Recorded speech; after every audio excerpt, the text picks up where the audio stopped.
Hey guys, this is Dave Powers. He is the originator of the 512 personality type system known as objective personality. Dave, nice to have you. Hey. He's one of my actual heroes. He makes really good content. You can find him on objectivepersonality.com or if you YouTube objective personality. What's really cool about what he does is he takes personality psychology, like the 16 types, and then makes it a lot more clearly defined and reproducible with the analyses by having different people cross-check. And so it becomes just a lot more clear, usable, scientific.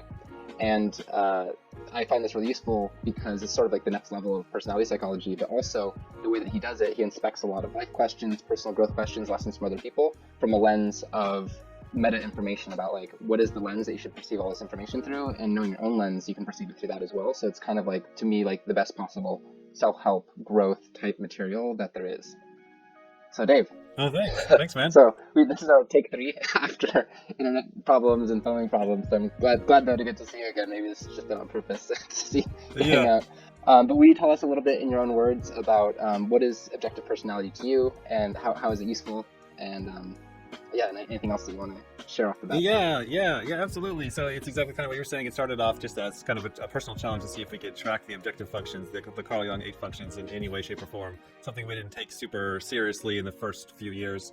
But then as we started to get some type of trackability as far as me and Shan going in separate rooms and typing the same person and eventually getting, somewhat consistent results around the 60% mark or whatever, they were like, okay, I think we might have something here. So we started to double down more on the scientific method, defining the terms, and that was a big part of it, is really trying to define what is FE, what is TI, what is TE, how are these a coin? If we understand one, we need to understand the opposite equally. How is it playing out in real life? How can we actually both look at a person that has TE and both of us are seeing that pattern of behavior is matching up close enough to these definitions that we can both see the same thing? And that's been the goal from there. And then from there, like that, honestly, after a while, it gets a little bit boring. Then it just becomes kind of like a job. It becomes kind of scientific. You're just kind of tracking people, seeing if you get the same type as your partner, log them in the doc, and away you go.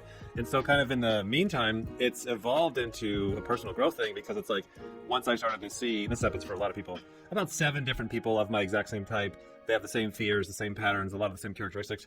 That's when it gets spooky, where you start to realize that a lot of the fears that you have are not as real as you think, because you're seeing people of your same or similar type having the same fears. Then you kind of start to see how are they getting out of it, and then it really unlocks a lot of personal growth in that respect. Our viewers are mostly gamers or psychology junkies, and people who are finding friends or learning about their friends. So let's dive into a bit of that from the lens of your system. What would you have to say about people and friendships from the lens of objective personality? People and friends. It's it's a very endless ways I can attack that one. I would say that, like, when it comes to, let's say, friendships, we'll see some common patterns in the sense of, like, a lot of times people will kind of fill these archetypal roles. It almost feels like, you remember, like in high school, there's like the class clown. I remember one time when we were in high school, like we would get substitute teachers, and like they would come in and like bring secret knowledge from the outside world. There was no internet, so they would like tell us stuff. And I remember, like, it was in math class or something, the teacher said, notice how this kid here is the class clown. Eventually, when the class clown is removed, that someone else will rise up and take their place. And I remember like seeing that in high school, like, that's interesting. And sure enough, it played out that way. Once the class clown was removed, this other kid, rose up and filled the role. And so we're kind of seeing that same kind of pattern, like in a friend group.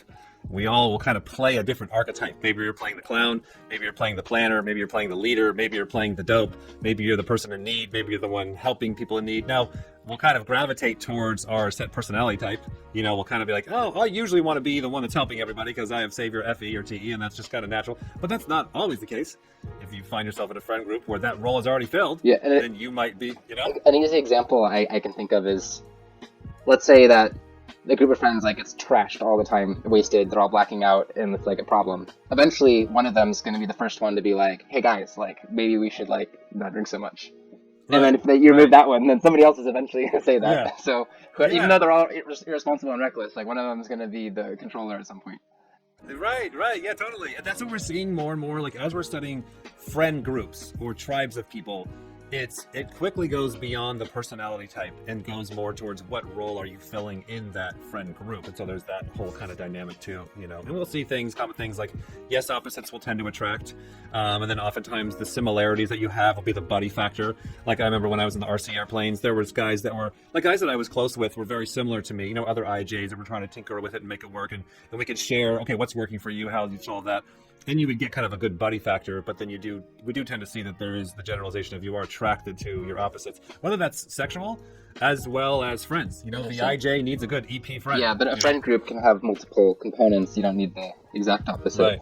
I've noticed that also you tend to not like people similar to you. You've mentioned because you can see yourself in them. But I think it's also genetic, possibly, because in a tribe, you want to be unique. You want to be the only one who can build a really good house or who's like really good with a bow. So when you meet someone who's like you, they're kind of a threat because they're competing with you for your job. So I think that might be another part of why we initially kind of are like repulsed by people like us. I think so. I really, really think so. When you get over that, you're like, oh, this person's just really easy to get along with because you understand how each other think and make decisions. It's very much so. Like the full code that we're tracking is 512 types, which really there's kind of a diminishing effect after I'd say like 128 or so.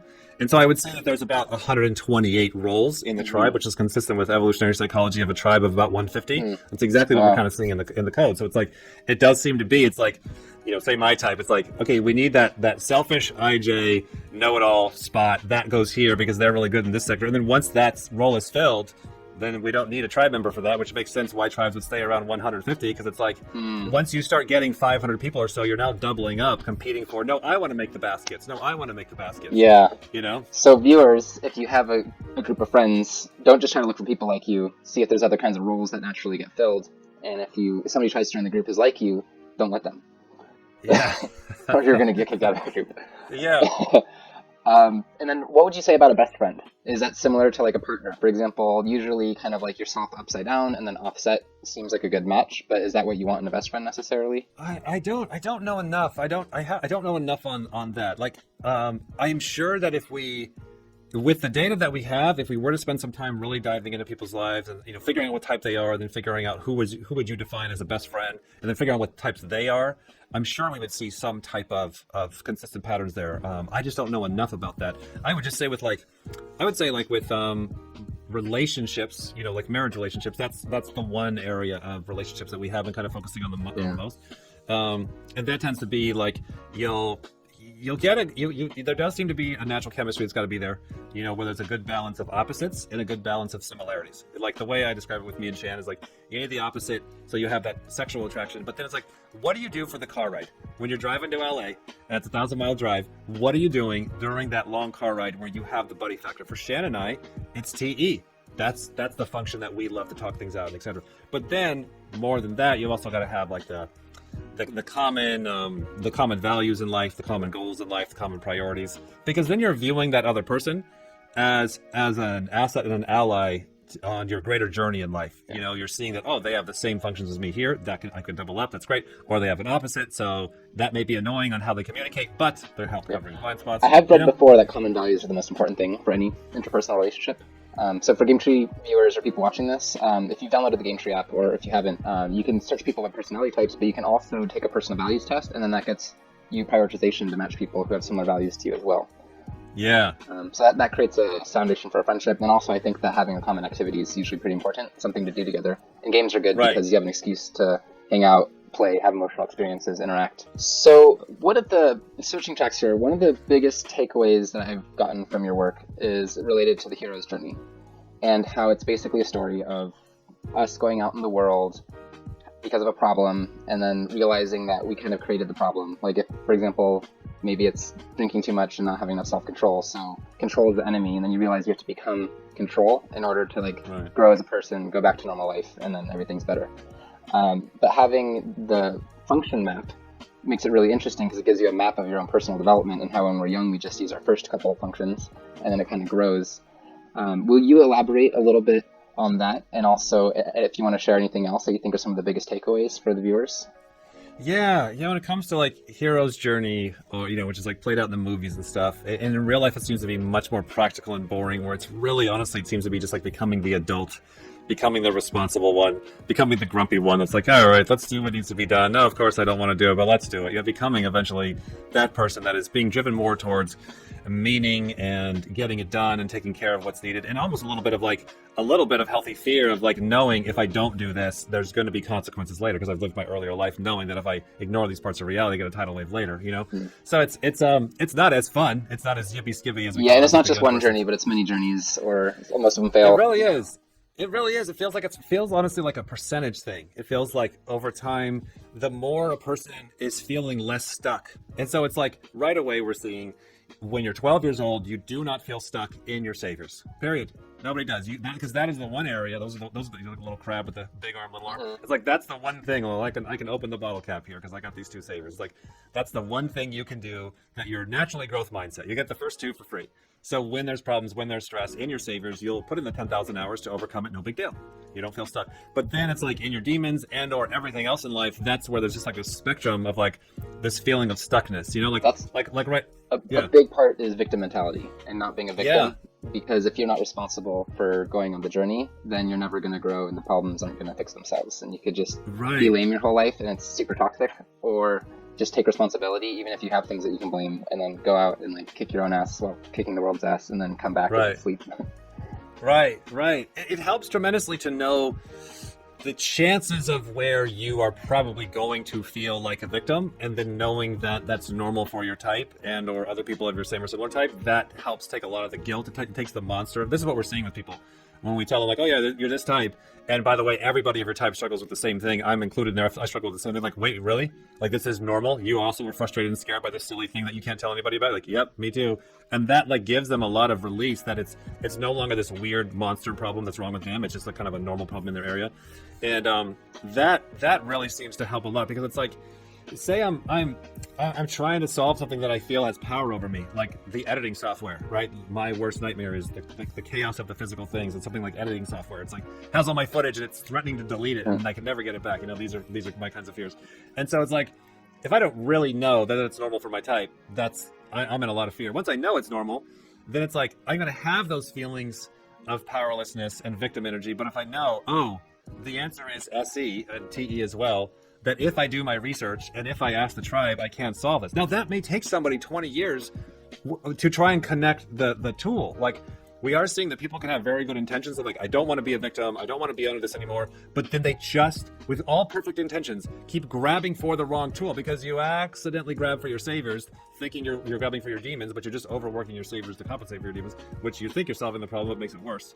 But to actually grab your demons, which is hard and uncomfortable and embarrassing, but then a week later start to get your results, then it's like, oh my gosh, I can start to get my way out of this. I can have the non-victim identity, the non-stuck identity, the grown-up responsible identity, and I happen to know which tools to use. That's what makes the grown-up. The parent is the one who has to solve the problems. The kid's the vulnerable one who's like, hey, I need help, or wah, or they like surrender to the chaos.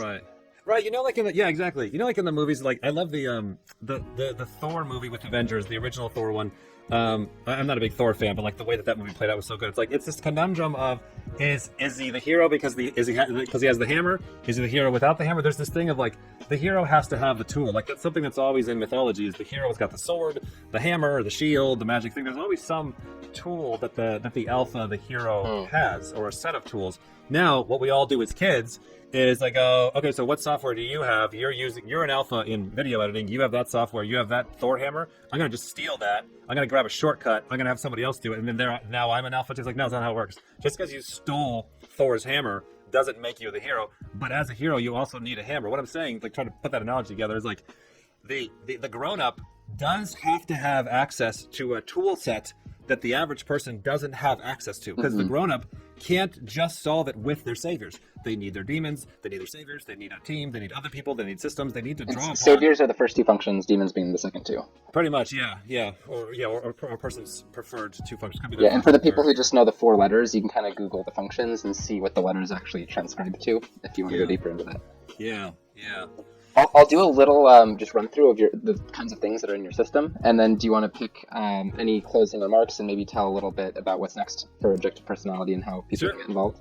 Yeah. So the reason that Dave's been able to get to 512 types and track this consistently, and one caveat is people can't really know themselves very often, especially people missing sleep energy. Um, so it's best to have you can have Dave analyze you, or friends and family, your parents, spouse, whatever. They're actually gonna be able to cross-reference you a bit better because it's so hard for us to be objective about ourselves when we live in our own bodies. So you have the 16 types, and then you have the ability to like double stack introverted or extroverted functions in a row. So you could have like extroverted thinking combined with extroverted intuition, and then the reverse of those. So that gets to 32.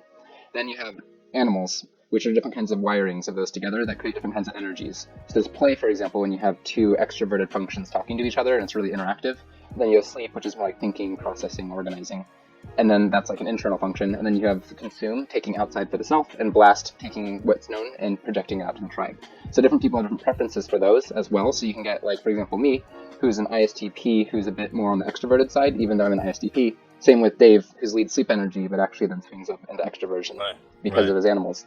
And then lastly is masculine and feminine energies or modalities that tie to either like kind of the more physical world with your sensing function, or to your tribal function, and whether you're more like kind of concrete, bangy, direct, or more like movable, soft, gentle, non-confrontational.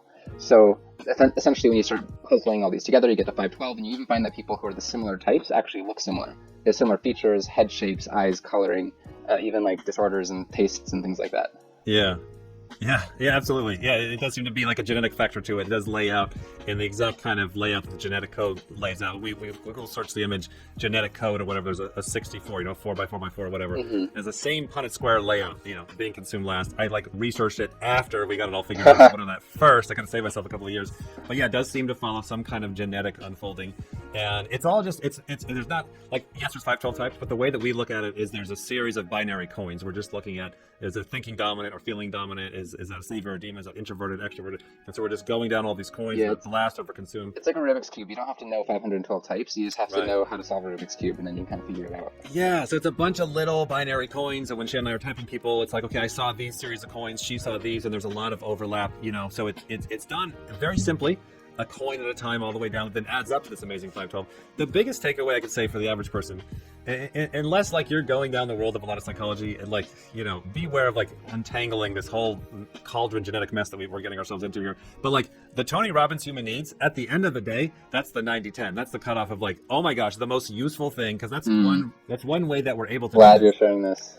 Is that if we're looking at, if this person has savior gather, that's going to be the human need of gather according to Tony Robbins. Yeah, and gather is extroverted intuition, extroverted sensing, whereas control is the introverted observer functions.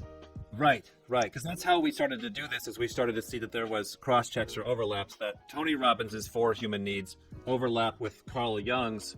If you were to put the functions into 4, you have SI and NI for control, you have SE and NE for gather, you have TE and FE for tribe, and you have TI and FI for self.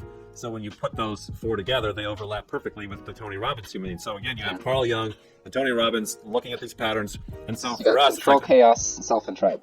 Right. So we're like, okay, if this person really is logic, introverted, then that's TI. Therefore, they should have demon FE, so I should look for that. And then also, they should have the human need of self over tribe, and then I can look for that. So I can get my kind of math figured out before I turn my work into Shan to see if she got the same type, right? But anyways, the thing of like, if you're an ENFP or ESFP or ESTP, there's a diminishing return. All of the EPs are going to have that fear that they are controlling me. And that's what we're seeing consistently when we're talking to people on the phone. It's just they're telling the same story. Now, slightly different details on their age or how old they are or whatever, but the fear of control or the fear of I'm not good enough, like it's the same Tony Robbins kind of stuff. And knowing that is the big thing that brings a lot of freedom to a lot of people that we're seeing, where they can recognize these fears and go, okay, I've seen this before. I don't have to get pulled away from them. So I see that come out so much because I have like kind of radical political beliefs about, like how we can organize society better. And the point of the organization is to not have to like do anything we don't want to do and have everything automatically take care of itself. But then EPs, like anybody with extrovert intuition or extroverted sensing, like they're on board with like everything, and then they're like, nope, like at the end of the day, because they're like, that sounds like control and it's scary and like. Right. They'll come in because it's new, and then once they figure it out, you've thought this through and organized it, they jump out. I know. Well, thanks for all this really cool info, and I hope you guys have learned a thing or two here. This has been probably something I've put 1,000 hours into at this point, at least, as this works. So I think it's really beneficial if you guys want to check out his stuff and follow Dave. Hey, thanks a lot, man. Thanks for having me on. Okay. See ya.